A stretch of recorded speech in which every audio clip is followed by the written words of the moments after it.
నమస్తే, welcome to Andhra Prabha. Kaveri bus కథ మలుపు తిప్పిన సీసీ ఫుటేజీ.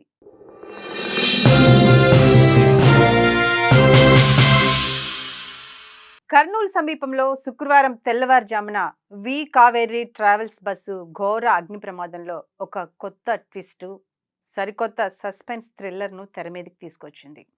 ఈ ఘటనలో 20 మంది నిద్రావస్థలోనే సజీవ దహనమయ్యారు. అయితే తాజాగా ఓ సీసీ ఫుటేజీ కొత్త అనుమానాలను రేకెత్తిస్తుంది. ఈ దుర్ఘటనలో మృతి చెందిన బైకర్ బాగా పూటుగా మందు కొట్టి బైక్తో చేసిన విన్యాసం తెర మీదకి వచ్చింది సీసీ ఫుటేజ్లో.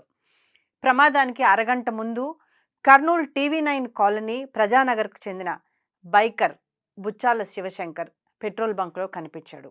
అక్కడ అతడి మితిమీరిన ప్రవర్తన దృశ్యాలు ప్రస్తుతం సోషల్ మీడియాలో వైరల్ అవుతున్నాయి. ఆ వీడియోలో కనిపిస్తున్న దృశ్యాలు ఏంటంటే, శివశంకర్ అర్ధరాత్రి 2:20 సమయంలో బైక్పై అక్కడికి చేరుకున్నాడు. మద్యం మత్తులో ఊగుతున్నాడు. బంక్ సిబ్బందిని కేకలు వేస్తూ పిలవటం కూడా కనిపిస్తోంది.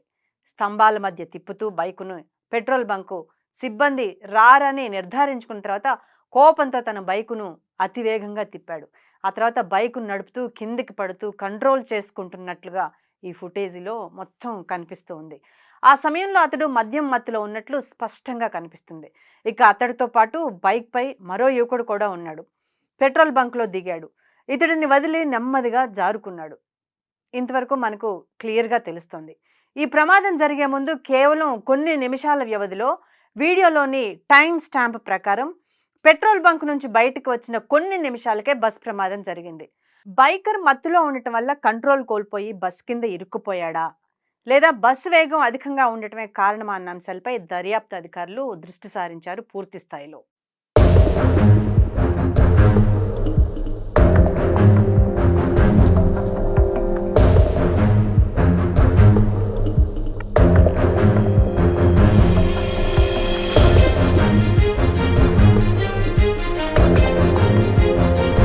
కర్నూలు పోలీసులు ఇప్పటికే సీసీ ఫుటేజీలను సేకరించగా ఫోరెన్సిక్, ట్రాఫిక్ విశ్లేషణ బృందాలు బస్సు వేగం, ఢీకొట్టిన కోణం, మంటలు చెలరేగిన సమయాన్ని సాంకేతికంగా విశ్లేషిస్తున్నారు.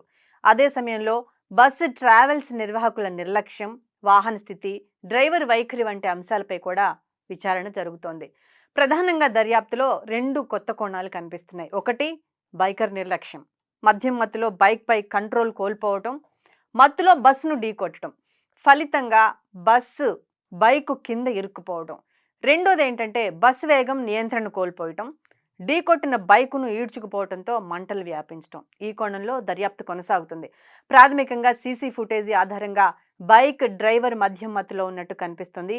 పూర్తి స్పష్టత ఫోరెన్సిక్, టెక్నికల్ రిపోర్ట్ల తర్వాతే తెలుస్తుంది అని దర్యాప్తు అధికారి వెంకటరామయ్య తెలిపారు. అయితే బైకర్ శివశంకర్ మద్యం మత్తు ఇక్కడ ఈ ఘోరానికి అసలు కారణంగా కనిపిస్తోంది. మందు తాగడం వల్ల ఎంతటి ఘోర విపత్తు సంభవించిందో మనం చూడొచ్చు. ఈ మత్తులో తనతో పాటు 20 మంది సజీవ దహనానికి కారణమయ్యాడు. ఫలితంగా బస్సు నడిపిన డ్రైవర్కు ఈ కేసులో కాస్త ఊరట లభించవచ్చు. ఎందుకంటే ప్రమాదం జరిగిన సమయంలో భారీ వర్షం పడుతుంది. ఈ వానలో ఎదుటి వాహనం స్పష్టంగా కనిపించడం లేదు. పైగా వేరే వాహనం ఢీకొట్టి వెళ్లిపోగా అతడు రోడ్డు పక్కన పడిపోయాడు. బైక్ రోడ్డుకు అడ్డంగా పడింది. ఈ బైక్ పై బస్ దూసుకుపోవడంతో ప్రమాదం జరిగిందని డిఫెన్స్ వాదించవచ్చు. ఒకవేళ బస్సు ఢీకొనటానికి డ్రైవరే కారణమైతే హిట్ అండ్ రన్ కోసం ప్రయత్నించవచ్చు. ఈ లోపే బస్సు అగ్నిగోళంగా మారిపోయింది. 20 మంది హతమయ్యారు. ఇక ఈ విషయాన్ని పక్కన పెడితే శివశంకర్ మానసిక స్థితిని పరిశీలిస్తే అతడిలో మద్యం మత్తులో సైకో కనిపిస్తున్నాడు. ఎక్కడా తగ్గేదే లేదు అనే తత్వం వ్యక్తమవుతుంది. అతడు నిరుపేద, రోజువారీ కూలీ, విలాసాలపై మక్కువ ఎక్కువ. కానీ ఈ సమాజంలో అతడికి అన్ని అడ్డంకులే. ఈ స్థితిలోనే అడ్డదిడ్డంగా వ్యవహరించాడు. టీవీ9 కాలనీ వాసులు అతడి పట్ల సానుభూతి వ్యక్తం చేస్తున్నారు. ఈ స్థితిలో అతడే కావాలని బస్ కింద పడే ప్రయత్నం చేశాడా అనే కోణం కూడా జనాన్ని ప్రశ్నిస్తోంది. అతడితో పాటు గుత్తిపట్నానికి బయలుదేరిన యువకుడు ఎవరు? శుక్రవారం రాత్రి ఏం జరిగింది? ప్రభాస్ సినీ ఫంక్షన్ తర్వాత శివశంకర్లో మార్పేంటి? ఏదన్నా ప్రేమ విఫలమైన కథ ఉందా? ఎందుకంటే త్వరలో అతడికి పెళ్లి చేయాలని కుటుంబ సభ్యులు ప్రయత్నిస్తున్న తరుణంలో శివశంకర్ మరణం ప్రమాదమో, యాదృచ్ఛికమో, స్వయం కృతాపమో కానీ 20 మంది ఆహుతికి కారణమయ్యాడు.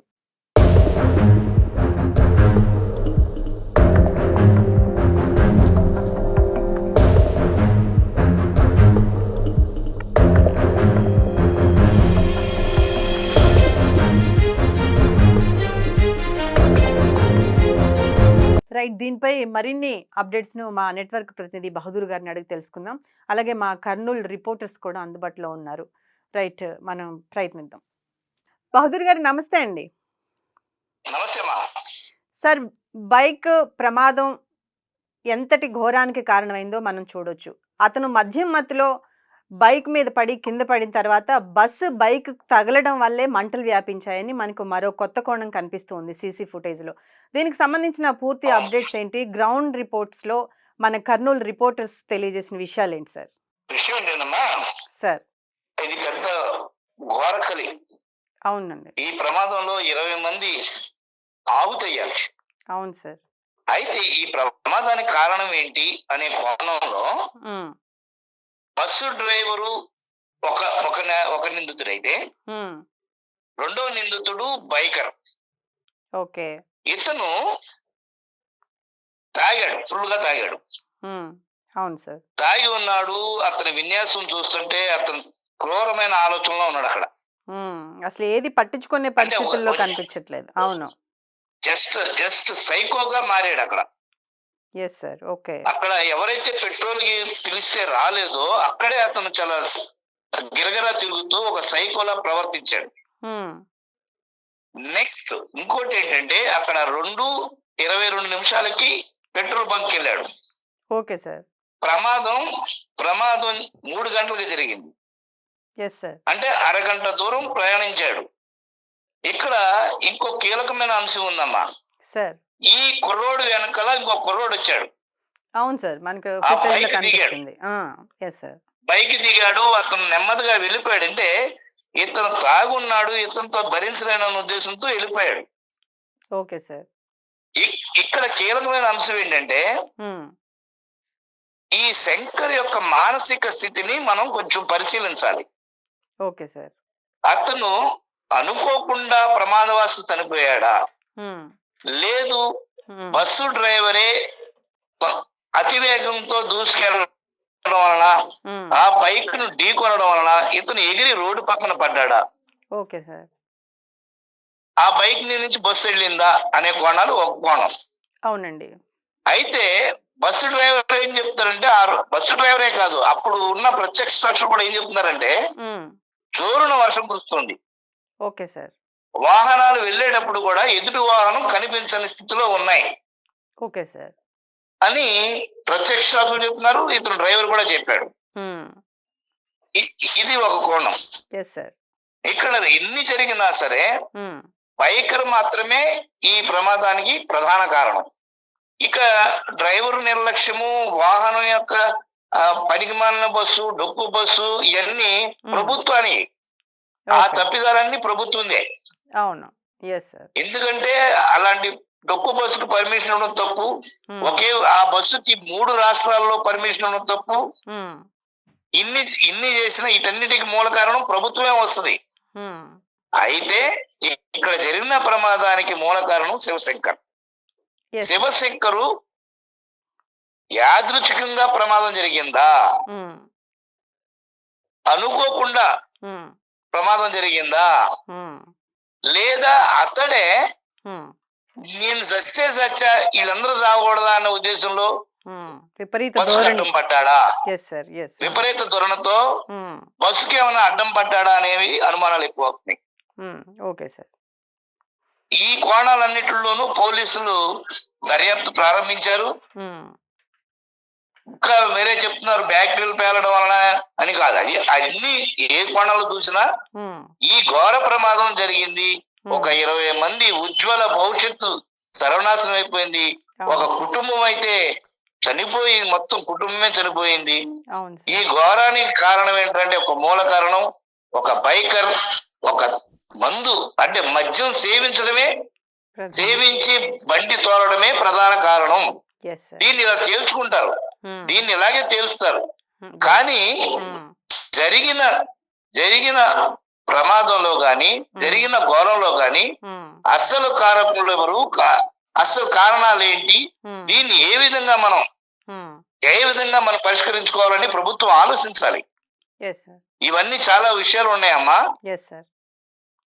ఇది మాత్రం ఆ ప్రాథమికంగా ముందుకొస్తారు. ప్రమాదానికి మూల కారకం ఆ కుర్రాడే అవుతున్నాడు.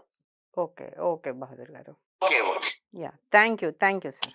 ఇది మనకు గ్రౌండ్ లెవెల్ నుంచి గ్రౌండ్ రిపోర్టర్స్ అందిస్తున్న సమాచారం. అంటే మద్యం మత్తులో యువకుడు చేసిన ఒక పనికి అంటే అతను ఇంట్లో గొడవలు, ఆ కారణంతోటి మందు తాగి బైక్ నడిపి 20 మంది మరణానికి కారణమయ్యాడు. యువత దీని మీద ఖచ్చితంగా ఆలోచించాలి. మద్యం సేవించి బండ్లు నడపొద్దు అని ప్రతి దగ్గర స్లోగన్స్ ఉంటూనే ఉంటాయి. సిగ్నల్స్ దగ్గర మనకి చెకింగ్ గూడా చేస్తూనే ఉంటారు. అయినా సరే యువత మద్యం మత్తులో ఎటువంటి దారుణాలకి ఒడికడుతున్నారు. అతను అతని ఒక్క కారణం వల్ల ఈరోజు ఎంతమంది ప్రాణాలు గాల్లో కలిసిపోయాయి. ఎంత పెద్ద ప్రమాదానికి మద్యం అనేది కారణం అవుతుందో యువత ఒకసారి ఆలోచించుకోవాల్సిన అవసరం ఖచ్చితంగా ఉంది. రైట్, దీనిపై మరింత అప్డేట్స్‌ను, మరింత సమాచారాన్ని మళ్ళీ మనం కలుద్దాం, మాట్లాడదాం. చూస్తూనే ఉండండి ఆంధ్రప్రభ.